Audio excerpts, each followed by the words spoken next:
You're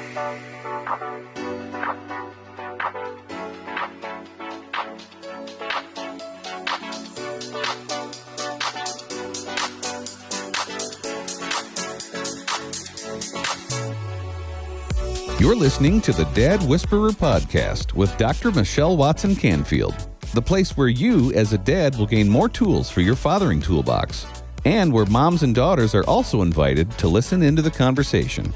Now, here is your host, Dr. Michelle Watson Canfield.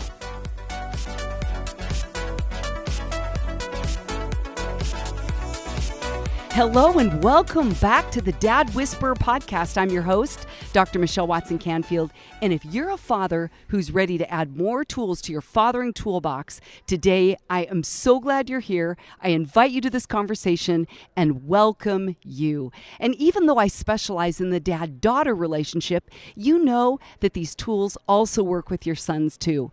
And the reason for that is because it's all about you as a father becoming more equipped so that you can intentionally and consistently pursue the heart of your daughters and your sons.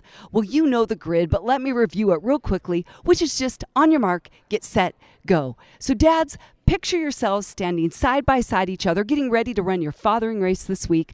I'm on the sidelines as your coach, cheering you on and saying what? On your mark, get set, go. On your mark is the topic or the theme. Get set is filling that in with stories and stats. And go is always your practical action step so that you can put your love for them into action today, this week, this month, this year, and you can do it now without any questions because we're going to make it clear here. And today, I'm so excited to have a guest coach joining me by the name of Benny. I say DiChiara, that's how it looks on paper if you want to spell it out and Google him, but it's actually, as I just learned in Italian, DiChiara.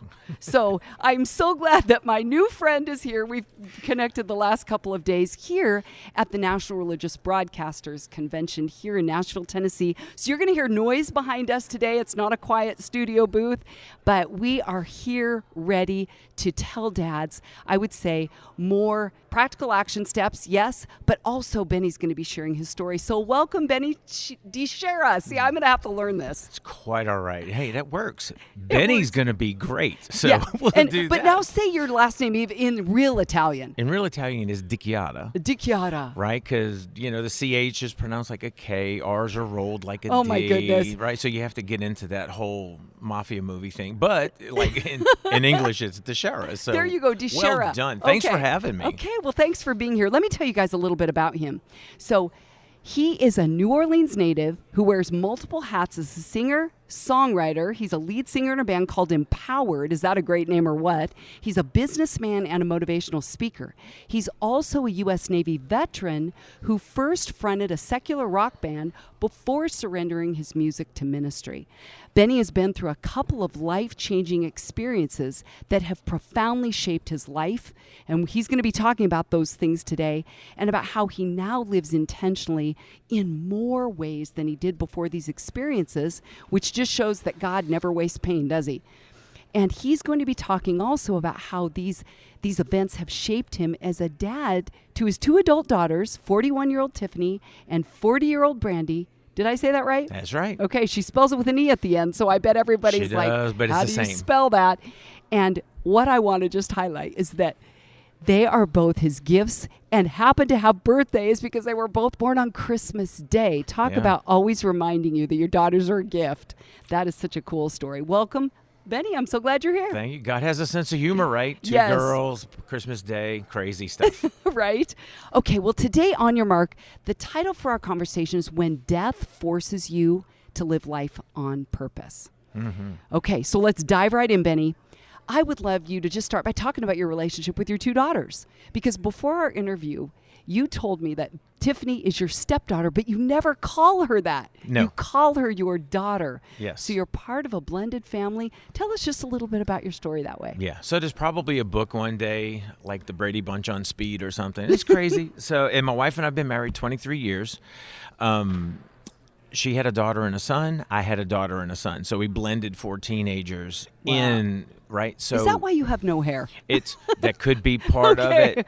The I told bald my look. I told my grandkids the other day, Papa's growing up through his hair, so I don't know if they get that. But it's that off the wall sense of humor. So the girls, when we blended, Tiffany, who I call Fifi, and that's my nickname for her. awesome. It's French for Tiffany. So Oh, Fifi that's great. and Garrett, right? And so their dad not really present, Okay. right?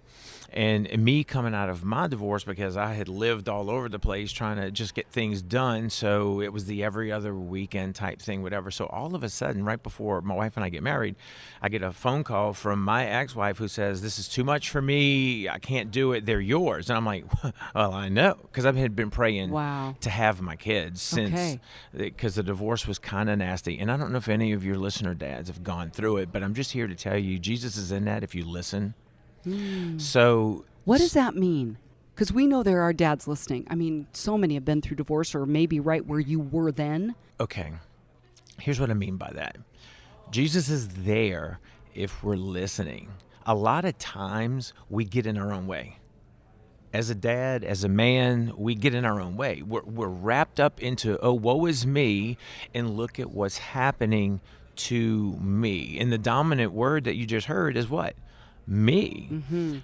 Where we should flip it, and if we'll take our eyes off of ourselves in those situations and put them on Jesus and let him direct us through those seasons, it's an easier transition, even though it's bad, right? So I was not saved when I went through my divorce, and I will say this, I was in church every Sunday. Okay. Had I gotten in a wreck on the way home, I would wake up in hell because I did not know Jesus. I knew who he was. I could tell you about him. Yeah. I could tell you about God, but the whole, everybody's going to creep out here, the whole knowing him in my heart and being saved. You can't say being saved. That's weird. I'm like, listen, read the Bible, especially what's in red, okay? Because that's Jesus speaking. And in John 14:6, lest you come through me, there's no entrance into heaven. When you have that foundation, this other stuff, junk, goes through it. It makes it, you ready for this, easier to deal with your now ex-spouse. Okay. And it makes it easier to deal with your children who are feeling the effects of that divorce as much or maybe even more than you because something's missing. Yeah, a parent's missing. And I'm glad you broke that down because I want always here on the Dad Whisper podcast for dads to know what we mean by phrases that we may just say all the time. And I think that's a beautiful segue, Benny, to just say that you're talking about leading from your heart place connected to Jesus rather than your hurt. That's right. And now let's talk about the loss of your dad, who is in heaven now, which prompted you to write a song about him. Yeah. So after I got saved, the I had a secular rock band way back in the day. So my hair was like yours. It was, and so my wife saw pictures of my former band, and she's like, "We would have never dated." And I'm like, "Don't prejudge. It's okay." So, and we did original stuff, and we're trying to be famous, right? So I get saved, and all of us, and I'm looking around, I'm like, Lord, what do you want me to do with this music stuff? Basically, because I can't do tambourines and hallelujah. I mean, I will, but really? Yeah. And he said, have I been waiting for you? So we do the thing. And so fast forwarding through all, I'm doing that, and that's how my wife and I met. And so we did our first album release in 2012, and then in 2019 we did the current one, and that one's doing stellar. And so Mikey Howard is our producer on that, and he's an astounding man of God, mentor, friend, this, that, and the other. So all that as a segue in getting into your question. I don't know, I took the off ramp, so I'm sorry. But it happens because I'm a guy. And a dad. So as we're doing this and the record's doing well, everything. So my dad, Sicilian, not very, as a dad, not very outgoing so far as verbally, signs of affection, very much a get it done. I'm raising 6 kids. I'm working 7 days a week, that type thing, right? Providing. Just providing. And so, and it came to the point where after I graduated high school, he's like, have I ever told you I'm proud of you? I'm like, well, you know, Dad, not really. And he says, well, I am. By the way, you're fired. Because he had a roofing company. He was teaching me to take it over, and he fired me. He says, go find air conditioning in the summer. Don't get out here doing this. I've been doing this since I was 16. That type thing. So, but my dad taught me a lot about integrity. Like, if this is what's expected on a job and our name is on that truck, this is what you do. Right. And so there was that. But again, we were in church every Sunday, but I didn't have that relationship. So after I got saved, they were like, you're a Jesus freak. And I'm like, I've been called a lot of stuff. I'm hip with that. So we're doing it. And he had quintuple bypass in the heart, aortic bypass in the legs. His plumbing was all messed up. And one day in September of 20, he tells my mom, he's like, I have a pain in my hip, and I think I have a blood clot. This is my dad. I think I have a blood clot. So let's go get it checked. So they go to the hospital. Doctors come back, and they go, hey, dude, you have cancer. And he's like, really? And they go, yeah. And he's like, well, how bad? They said, like, get your things in order. Bad. Oh, my. So in the 80s, I was a Navy corpsman, which is a medic. So I'm looking at his PET scans, his x-rays, and it's been a long time since I've read x-rays, but you know what you know. And I'm looking, and I am a strong man in my faith. I know where my future lies. And I'm looking at this thing going, my poor daddy doesn't have a shot. He is going to obviously be healed in heaven. That type, that realization hits. And so from diagnosis to death in this world, 9 days. Wow. Like, it happened like that. So while we didn't have this big emotional, touchy-feely thing, my dad and I, whenever we said goodbye, would always kiss each other on the cheek. It's an Italian thing. And if anybody wants to question that, we'll take you down. No, I'm kidding. But it was like that, right? Relationship. And so the biggest thing he told me within the last 9 days of his life was, I may not be here for you next week. And you may as well just throw a javelin right through your chest, right? Because I was like, come on, Dad. So he knew. But then within the last 2 or 3 days, because I'm ordained as well, so his nickname for me is Pastor Boy, which is kind of funny. And so we had the talk, right? And I was like, so Dad, I need you to tell me how you know where you're going, because this is important. Not only do you have a place at the buffet table, you have a name tag set out. So, oh, that's awesome. Like, come with.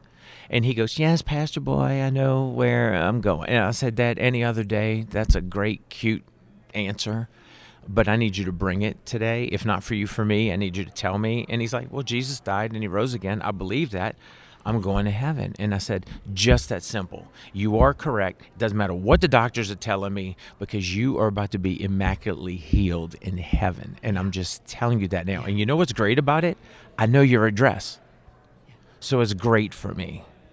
So that's what prompted the song. That's what prompted the song. Which is called, tell everybody the name. I love the Daddy song. I'll meet you there. And then in parentheses, Daddy song. And so, it's just, I tell my kids all the time, especially my daughters, because girls have it worse than the boys, because boys are dumb, and we're about 10 years behind girls. And once you're a real man, you realize you're about 10 years back. Okay. So, right? And so... You can say that, I can't. No, okay. But I can't, because I'm a dude, so I know. And so...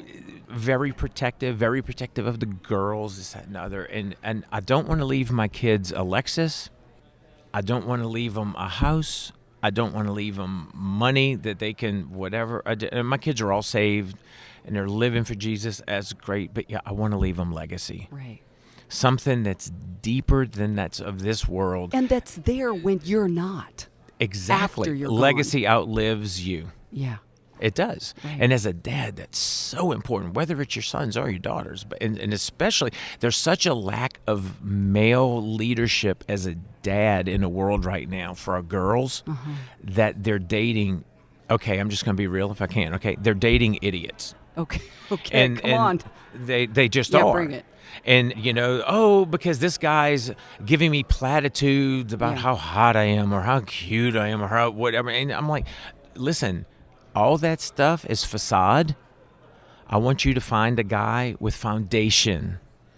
It's great to have the big pretty house, what he's telling you, but if that foundation of Jesus Christ is not there, then Dad's going to have an issue with him. I'm going to tell him I have an issue with him, and you're going to either accept it or get mad, but that's not on me, because I'm not here to be your friend. I'm here to be your dad. Just like God says, I'm your father, but when you do certain things, you have to answer for that. So what I so appreciate, Benny, is that you're talking about this relationship with your daughters and that you had with your dad that was about honesty. You can say it, you can keep it real, and there's a conversation happening, which is obviously one of the things I'm all about, is dads and daughters communicating. That's right. And so you're letting your girls know, I'm not going to be here forever. And that's why today I have never titled in 5.5 years anything on this show, any title about death.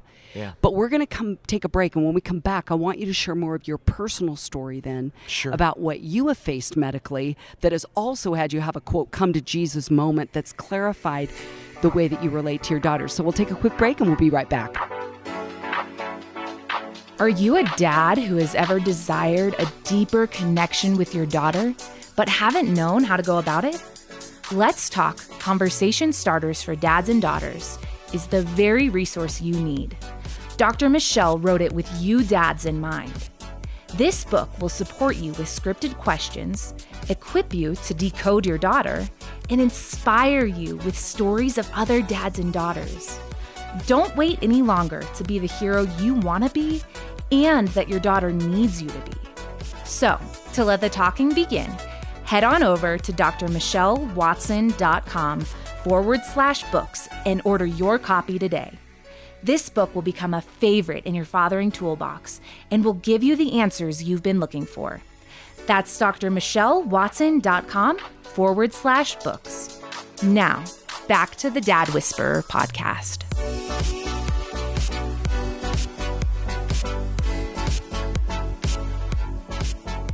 Welcome back. If you're just joining us, I'm talking today with Christian rocker Benny DiChiara. I'm trying to really get my Italian on today, However right? you want. My name is DiChiara. Michelle. Michelle, that's right. Roll the L. I've got some of that in here, inside of me. So Benny is here sharing today not only about how losing his dad, which was what year? 2020? Yeah, 2020. So, right in the middle of COVID, his dad goes to heaven, really having him, I would say, have a wake up, an awakening moment of really thinking about life and living life on purpose. Mm-hmm. And death does that, doesn't it? It forces us to reevaluate our life, which leads me to ask you to share your story then about a medical challenge you had. What was it, 6 years ago? 6 years ago. Tell us that story. Yeah, it's interesting that you would segue into this like that because, when it's too late, right? It just is. Yeah. So 6 years ago, there's an election going on, and I'm the politico in our family. My wife is not. So I'm watching the news late because I wanted to see who lined up with me, spiritually especially. And I fell asleep in the living room. And so at 6:30 the next morning, my alarm went off, which was on my phone, which was in the bedroom with my wife. So, okay, men, okay, dads. So if your alarm's going off in the bedroom with your wife and you're in the living room sleeping, I'm in trouble. So the door opens. My wife's coming out, and she has her phone extended to me. I stood up from the sofa. That is the last thing I remember for like 20 minutes. I have a hole, and it's just, I really believe God has given me a protective covering over that painful moment. So Donna, my wife, her recollection to the neurosurgeons were I was horizontal when I got to the wood floors and fell without any slipping, anything like that. My head struck the floor. I had a double fracture in the back of my skull, a frontal lobe crush. Oh my goodness. I laid in the bed for a couple of minutes. All that Navy medical training came in, and I said, we've got to get to the hospital. So we did ICU, MRIs, the whole thing. After 3 days, they let me out of the hospital to go home. It was 20 hours a day sleeping the first month because your brain just shuts down. And what did they think originally activated it? They have no idea. It wasn't a stroke. No. It was some kind of, or a Nothing. seizure, or they don't know. They don't know. And so I know what it was. And so in some ways, when you're hard-headed, and I'm not saying I'm particularly hard-headed because I was saved and living my life for him, when he really wants to get your attention for what he has for you, sometimes I believe God will go to the extremes. I was talking to somebody. So Jacob is wrestling with God all night, and at the end of the night, God goes, boop, and he touches his hip, and he walks with a limp for the rest of his life, right? As a reminder that what? He wrestled with God. So for me, I still 6 years later have no taste and no smell. They're gone. I feel things. It's all texture, but it's gone. All as a result of this trauma. All as a result of a brain injury. That's the two things that have not come back. And so someone asked me if I prayed for it, if I was upset that it hadn't come back. And I said, sure, I've prayed for it. But here's the thing. If the loss of my taste and smell is my Jacob moment where God reminds me that he stepped into my life and saved it, I'm so great with that, because we're having a discussion at NRB in Nashville this morning. And so I'm here to be able to talk about it. And so, it's a great reminder. So what you was have to look that, at it that way. Yeah, what was that whole experience like for you then in I would imagine making you more grateful that you are still alive, that you are still sane and can connect. We're talking specifically about your daughters. Yeah, you can. They were there. The first month, I don't remember anything, but they were at the house. They were supporting mom, right? And they were just there. And that's why I've never called my kids steps. All my kids were there. So, because there's a fear. Dad's alive, but is he going to be the same? Is he going to be this crazy on-the-ceiling person that he's always been? So the answer to that's yes. Much to my wife's dismay, I think she's like, maybe if it had a slowdown, it'd be great. But but there's that, right? And you do listen. In my second month of recovery, Donna had gone to the store. I had a walker to get around in the house. That'll humble you. It does, right? And so as I'm there, I get an audible man's voice. Speaking of dads, I know who this is speaking to me. God. Now, as an artist, you get it in the Holy Spirit, right? No, this was like in the ears, audible voice. Benny, I have huge and great plans for you coming out of this. And this went on for a couple of days. And in the very last day, he says, Benjamin went biblical. I said, I have huge and great plans for you coming out of this. I said, oh, Lord, I know what you're doing. Jeremiah 29:11 is my favorite verse because it's the best promise ever, and you're affirming me. And so we're having this discussion. Say the verse for those that don't know it. For I know the plans for you, says the Lord, plans to prosper you and not harm you, plans for a hope and a future. Well, guess what? Unless you're alive, you've got no future. So he saves my life to give me life, to have a future. And then he tells me, you ready for this? The next song you write for me needs to be titled Jeremiah 29:11. And this is the gist of it. What I did for you, stepped into your life and saved it, I can do for anybody if they just press in. It's the third cut on the new record. And the name of it is your album? Jeremiah 29:11. The album is 3 days. 3 days. And so we know what you're talking about. We know what we're talking about. Resurrection power. And I think that's, Benny, why I wanted you to come here today, because any of you can do what I did. You just go on YouTube and you Google, Empowered, the name of his band, and Benny, D-I, capital C-H-I-A-R-R-A. So if you haven't been, today I've made a thing of your last name because it's hard to spell if you don't know that. Or just Empowered Official on YouTube. There you go. And you listen to this song, I'll be there. I'll meet you there. I'll meet you there. Yeah. Because what I loved in the lyrics, Benny, because when it was Daddy's song, I'm like, we've got to talk today, because this is you don't call it Daddy's song. Well, you could have called it Dad's song. But when someone calls their dad Daddy, I know there's a close relationship. That's and one of the things you talked about that I loved is about walking into heaven and both you and him taking God the Father's hand. Yeah. And I thought, how have you now, since the experience of going through your own near-death experience, potentially, and I say potentially, did they say it was near-death? Ew, there was Could've a lot right? of uncertainty. It could have been. I had a 50-50 shot. Okay, there you go. I get. So that's going to give you some clarity, and then bit. you lose your dad. Realizing that there is a final day, that we're on Earth, and you talked about being alive in heaven. That's right. How have these two experiences, as we get ready to land the plane, shaped how you invest in your daughters now? It's like this. I have a birth year, and when I go to heaven, I'm going to have a end-of-life date on my tombstone. And in between those two dates, there's going to be this line called a dash. And for all practical purposes, that dash equates to life. my judgment acceptance into heaven is not based on that first date or that last date, but has everything to do with how I lived that dash moment, right? Yeah. So as a dad, I want to see my heavenly Father, and I know that everything I do here has to point to him. Yeah. So it's a little dangerous with me right now because I'll talk to a fire hydrant about Jesus. My wife says it. So that's kind of the difference. That is awesome. Okay, so here's my last question. Sure. I love ending every show with a go step.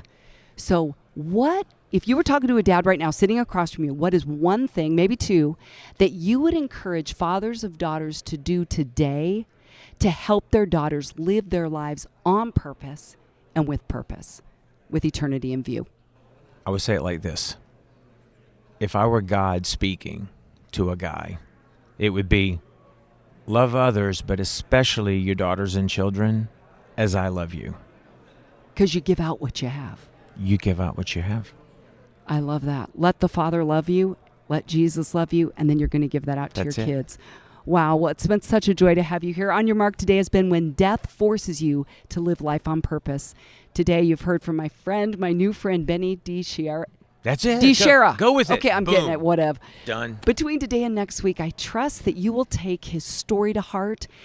Think about how your days on earth are numbered. Yeah. And that means if you live life now on purpose, your girls are going to follow your example, dads. That's right. They're going to see what you do and they're going to do the same. Well, as always, you can go to my website at drmichellewatson.com. There are free resources there. You can sign up for my monthly and bi-monthly Dad Daughter Friday blogs. There's also a link where you can find my books, Dad, Here's What I Really Need From You, a guide for connecting with your daughter's heart, and Let's Talk, conversation starters for dads and daughters. You can also subscribe to the Dad Whisperer podcast on Google Podcasts, Apple Podcasts, Spotify, and Stitcher. Well, this wraps up another week's program. It's been so great to be here with you all again. I'm Dr. Michelle Watson Canfield, the Dad Whisperer, encouraging you to make today a day where you intentionally and consistently invest in pursuing your daughter's hearts. Go Dads. Thanks for joining us for another edition of the Dad Whisperer podcast with Dr. Michelle Watson Canfield. We trust you've been encouraged by today's program, where you've been equipped with practical action steps to strengthen your relationships. Dr. Michelle loves hearing from you, so why not write her at drmichelle@thedadwhisperer.com. As always, you can listen to the Dad Whisperer podcast anytime on Apple Podcasts, Stitcher, Spotify, and Google Podcasts. Give a listen, subscribe, and leave us a review. For free resources or to invite Dr. Michelle to speak at your next event, go to drmichellewatson.com for more information. That's drmichellewatson.com. Thanks for being with us today, and we look forward to you joining us again on the Dad Whisperer podcast with Dr. Michelle Watson Canfield.